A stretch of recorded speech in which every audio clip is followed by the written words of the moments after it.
Rich Dad, Poor Dad, ayah kaya, ayah miskin. Simak video ini kalau kamu pengen tahu bagaimana orang kaya mengelola keuangannya. Hai Genusian, aku Shanika. Selamat datang kembali di Genusian Book Insight, di mana aku akan sharing insight menarik di buku-buku favorit yang sudah aku baca.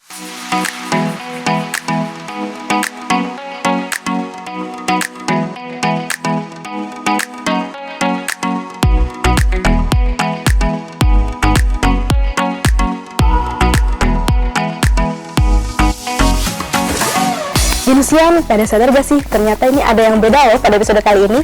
Yaps, betul, hari ini aku ada di Gramedia Sukabumi dan mau membahas sebuah buku menarik yang judulnya Rich Dad, Poor Dad karya Robert T. Kiyosaki. Nah, pada buku ini penulis menceritakan pengalamannya yang memiliki figur dua orang ayah. Yang pertama, ayah biologisnya memiliki latar belakang akademis yang bagus tetapi tidak kaya. Kemudian dia bertemu lagi dengan ayah dari sahabatnya yaitu Mike yang orang kaya. Dari situ dia tahu bahwa ternyata mindset orang kaya dan orang miskin itu sangat-sangat berbeda. Penasaran kan? Yuk kita masuk aja ke insight pertama, melek keuangan. Genusian, menurut Robert, orang miskin dan orang kaya itu perbedaannya terletak pada mindset mereka.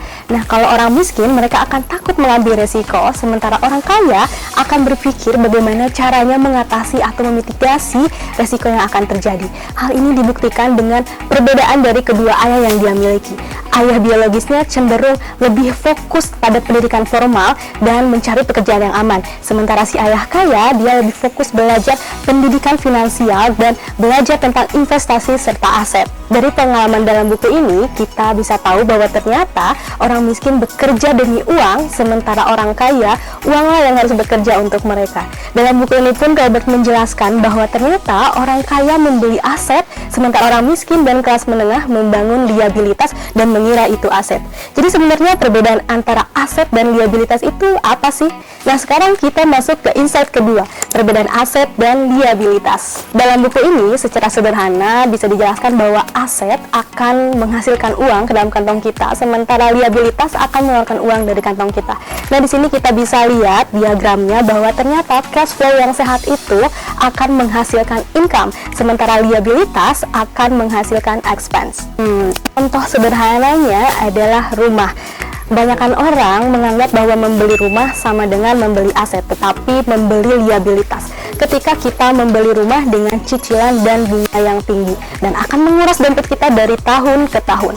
Nah, sementara aset itu contohnya real estate, kekayaan intelektual, dan lain sebagainya, yang ini akan menghasilkan income, dividen, royalty.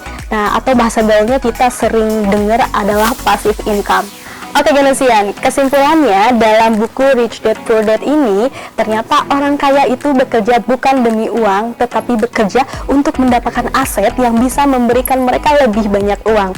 Robert juga menegaskan bahwa ternyata penting sekali untuk kita belajar pendidikan finansial serta memahami apa itu aset dan liabilitas, serta harus paham dan bisa mengukur resiko agar menjadi kunci utama dalam keberhasilan finansial jangka panjang. Nah Genusian, sejujurnya masih banyak insight menarik pada buku ini tentang bagaimana orang kaya ini mendapatkan income berkali-kali lipat. Nah Genusian, boleh scan barcode atau klik link di komentar untuk mendapatkan bukunya di Gramedia Sukabumi dengan diskon 20% loh. Tapi dengan syarat dan ketentuan yang berlaku ya. Nah Genusian, kira-kira di video selanjutnya aku bahas buku apa lagi? Genusian boleh komen atau DM aku. Thank you and see you on the next video. Bye-bye.